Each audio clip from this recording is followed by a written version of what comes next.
Sir, I want to turn now to this meeting that you said happened with Mr. Tiller. Do you remember when that occurred? Your statement says July of '87. Is that about when it happened? Yeah, I believe so. And why don't you tell us where that meeting took place? The CBS building, Where was that located? New York. Do you remember if it was uptown or downtown? I don't. I remember getting CBS building and the building. I remember that. Remember what the building looked like? I don't come to New York often. Was it a silver building or a black building or a gold building? I wouldn't guess. 10 years ago, I'm not going to guess. I'm not familiar with the city that much, but I know it was in the CBS building. Okay. And you and Mr. Damiano went together? Yes. Was anyone else present? No. Okay. And before going to the meeting, what, if anything, did Mr. Damiano tell you was going to happen at this meeting? All that meeting was about is meeting Anthony Tiller to talk about Jim's lyrics.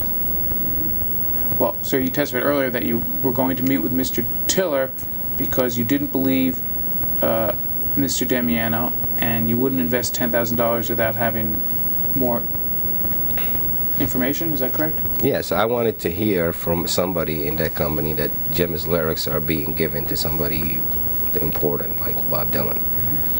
Okay. And what happened when you arrived at the CBS building with Mr. Damiano? Okay, now this is 10 years ago, but I remember waiting in the lobby for Anthony to come out, and we sat there for a while. Jim had his lyrics books with him, one big thick book, and we were just sitting there for a while. Then Anthony came out. I remember him being in a suit, good-looking, like black man, gentleman, and he took us inside. Yes, and. We went to his office, and we just sat down. It was like a big chair, one of these, looked like a recliner kind of chair, but it was just a big chair that I was sitting in. And they were acting like they were good friends. I mean, talking, hugging, you know. And they read some of the lyrics. He had Jim's book on his desk, and he was reading through it. Jim was pointing out certain lyrics to him, and they were talking and talking. Then we got into the conversation about recording this My Cousin Joanne tape, and I just wanted to get some feedback from Anthony based on his position in this company, what he believes that anything could happen with this if we produce it. And the feedback I got is absolutely yes. We got into the Bob Dylan situation. Does he read?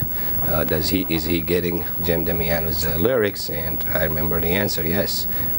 He's been reading his lyrics, and I even remember recalling Anthony bringing up Bruce Springsteen's name. And that was just like from nowhere. I never heard that before, but it just came up that Jim's lyrics was also given to Bruce Springsteen, which I knew who that was. And I remember leaving this meeting with a very good feeling. Okay, I was convinced by Anthony is if I produce this record, if I pay for it, that it could end up being a very big hit. Okay, sir. And that's basically what happened at the meeting? That's basically it. I left there with very good vibes. And if you can tell us what the office looked like in a little more detail. Were there records on the wall? Were there... There were records in the lobby, I know that. There were a bunch of records in the lobby. I was only in that building that one time.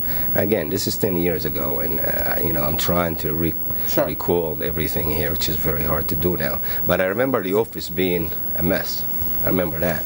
Okay, there was stuff all over his desk. There was stuff on the floor next to his desk. I remember that. What kind of stuff? Papers? It was like, yeah, papers and like folders and stuff like that all over the place. Did you remember seeing anything on the folders or papers? No. And Mr. Damiano told you that Mr. Tiller was an A&R, meaning Mr. Tiller was involved in A&R? That's what I believe. That's what I remember. And, sir, how large was the office? Not a big office. Not a big office, I would say, you know, just a normal size office. And do you remember seeing Mr. Tiller's name on the door? Yeah. I think so. I think so. He came out to the lobby and we followed him to his office. Do you know whether Mr. Tiller received any phone calls while you were in his office? Don't remember that. What time of day was this? It was at night. It was at night. It was not in the daytime. It was at night because we went out afterwards to right around the corner to have a drink, and Anthony came with us. Mm-hmm. By night you mean evening? It was evening, maybe 8, 9. I don't remember, but it was nighttime. And how long did this meeting? Not long. We were there 20 minutes to half an hour. During the 20 minutes to half an hour that you were there, did you see anyone come in to Mr. Tiller's office and talk to him? Not that I recall. Did you see whether Mr. Tiller had a secretary? I don't recall that either. Now you testified that Mr. Tiller was a tall, black gentleman? I didn't say tall, but he was, yeah, I would say maybe 6 foot, something like that. Any distinctive features? I know he was like a. I'm trying to remember him. I only met him that one time. I know he was. I know that, but he was good looking. Like he was very groomed. Mm-hmm. I know that. He had a suit on. What kind of suit? I don't remember. I mean, he had a suit. Mm-hmm. And how old was he? Did he appear to be to you? He would appear to be in the either late 20s or early 30s. Do you remember his voice? Not really. Do you remember whether he was balding, whether he had hair? No, he wasn't balding. He had short hair. He was very groomed. He had a nice trim. And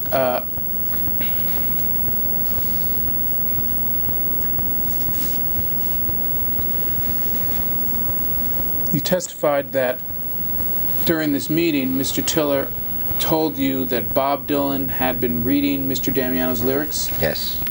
Did he tell you which lyrics he had been reading? No. Did he tell you that he had given James Damiano's lyrics to Bob Dylan? Yes. Did he tell you what his relationship was with Bob Dylan? No, I don't remember that, but I remember him saying that Jim's lyrics are being given to Bob Dylan. Did he say... his relationship with Bob Dylan, I don't remember that. When we met with you, you made a comment... Are you telling him what he said, or are you about to ask him a question? I'll phrase the question. Do you recall telling us when we met with you, about a month ago, that Mr. Tiller told you that James Damiano's songs were on Mr. Dylan's coffee table? Yeah, it was something like that. And you understood Mr. Tiller to be saying that he was the one who got the lyrics to Mr. Dylan? He's the one. He gave me the impression that he was getting it routed to Dylan somehow. Mm-hmm. Getting the lyrics routed or somehow or getting to Dylan. Getting it routed to Dylan somehow is what he said. And sir, during this meeting you testified that Mr. Tiller said that he was also giving Mr. Damiano's lyrics to Bruce Springsteen? What I remember about this part is him bringing up Bruce Springsteen's name, mm-hmm. and it was connected to James Damiano's his lyrics. Now, whether he said I'm giving it to Bruce Springsteen or somehow it's getting to Bruce Springsteen, but it was connected to Jim's lyrics. Well, do you recall telling us when we met with you last month that Tony Tiller told you at this meeting that Bruce Springsteen, like Bob Dylan, had James Damiano's lyrics? Like Bob Dylan? You mean both of them? Yes. I remember him saying that Jim Damiano's lyrics were in with Bruce Springsteen. Now, whether he liked him or not, I don't know.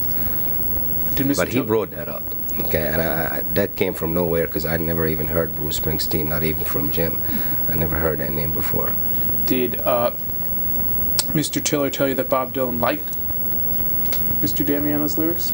No, I don't remember that. I remember him saying that he's reading him. He reads them, or he has the lyrics. Keep your voice up. He has the lyrics. Now, whether he's likes them or not, I don't remember that. Hold on, gentlemen. Could I hear you play that back just to make sure I know you got it? I did, but it's hard to hear. I'm sure you did, but just to satisfy my eccentric. And sir, I don't remember. I remember him saying that he's reading it. He reads it. He has the lyrics now. That's all right. I just wanted to make sure you got that. Yeah, thanks. Not your fault. I know his voice is dropping. I understand. Yeah, maybe have some water.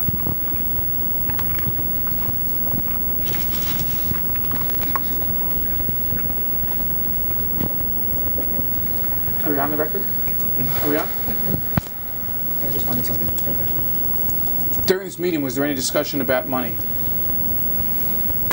I may have brought that up. I may have mentioned that I'm going to pay for this, and I just wanted assurance that from somebody that this is the right thing to do.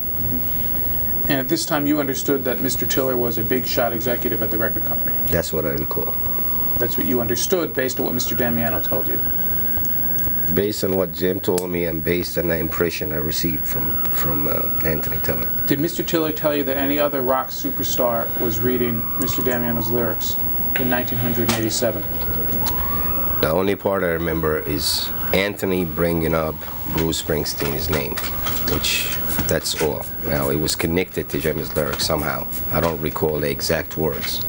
And sir, do you remember any other... Well, I'm going to have to probe that again, because you testified a moment ago that you recall Mr. Tiller telling you that Bruce Springsteen also had Jim's lyrics. Yes. Is that correct? Yes.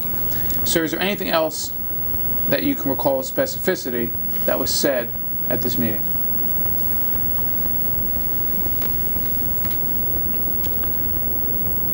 No, I don't. I couldn't comment on that. Not specific words.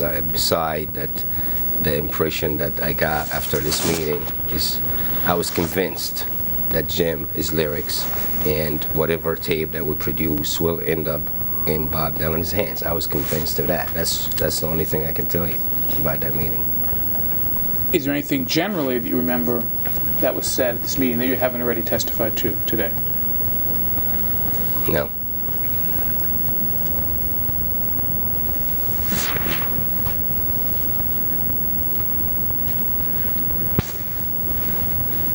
And sir, your testimony is that you invested the $10,000 based in part on what Mr. Tiller said at this meeting. Yeah, it's based in full. Based what? Based in full, and Anthony's meeting. In full. So, in fact, this was the first and only time you ever invested money in a music project. Absolutely. And so the statements that you say Mr. Tiller made during this meeting were the most critical factor in your whole involvement in this thing. Yes. I want to show you again, sir, your statement, which is Defendant's Exhibit 27, and ask you a yes or no question. Meaning, if you invested $10,000, where'd the other $5,500 go? That's. I remember that maybe that is why I didn't sign this particular one. It was redone. We also had to remix. I know it came back more additional fees, and it came up somewhere around $10,000. But we had to remix. We had to do something. But it started out at $4,500. That's possibly why I didn't sign that one, because it was like a preliminary thing. Then as it went, because this went on for a while. As it went, I had to pay more and more. Do you have a copy of any of the additional subsequent contracts? No, I don't even have that one. Do you have a safe or something in your home? This is 4 addresses ago. Okay, so I've moved 3 times after this house. Now, you never paid withdrawn. Did you pay Mr. Damiano any money directly in connection with this project? No. And you, of course, sir, didn't pay Mr. Tiller anything in connection with this? No, absolutely not. Or CBS Records? No. All the monies that you invested went to Broccoli Rave Studios, or Brian Drago, in connection with Broccoli Rave Studios. Is that correct? That's right.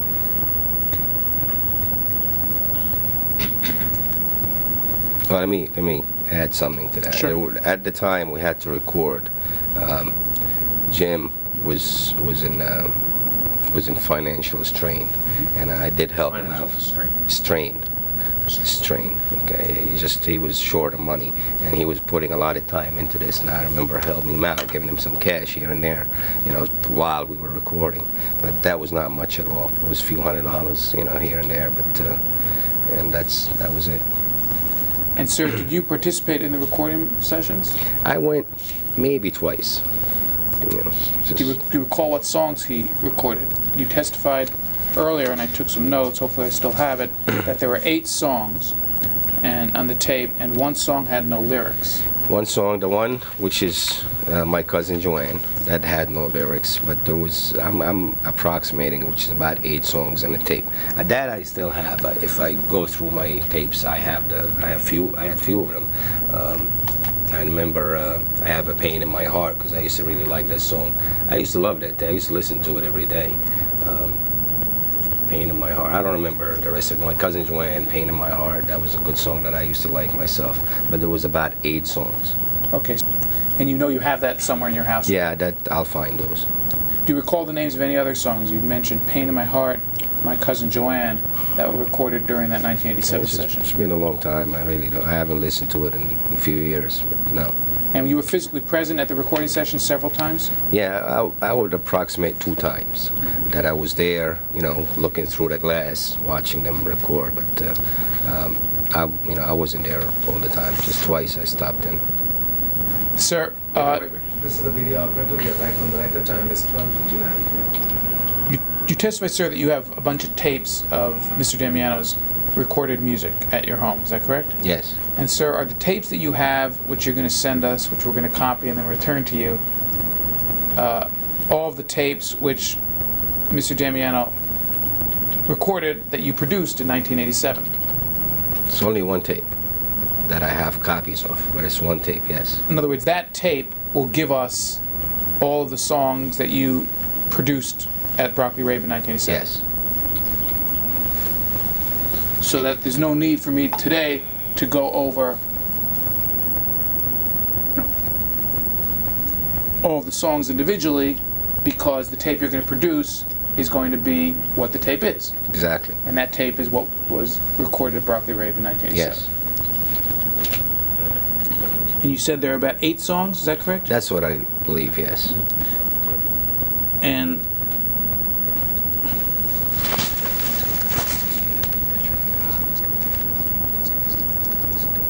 when was the last time you listened to it? It's been a long time. I'd say about at least 5, 6 years. And My Cousin Joanne was one of them. Yes. Do you recall a song called Another Justification? Oh yeah, I believe that was one. That sounds familiar, the name now that you mention it. How about a song called You and Mr. Damiano remained in contact from 1988 until the present, is that correct? I don't know if yes. Maybe you talked to him one year and maybe not. He had moved a few times in different states, and he would call me from there, you know, just let me know what's going on with his music and things like that in that nature. But you, I've never called Jim. Okay, he calls me, and that's one thing I respect about him, that he always calls me in the last 10 years to let me know what's going on with him and where he is and how he's doing.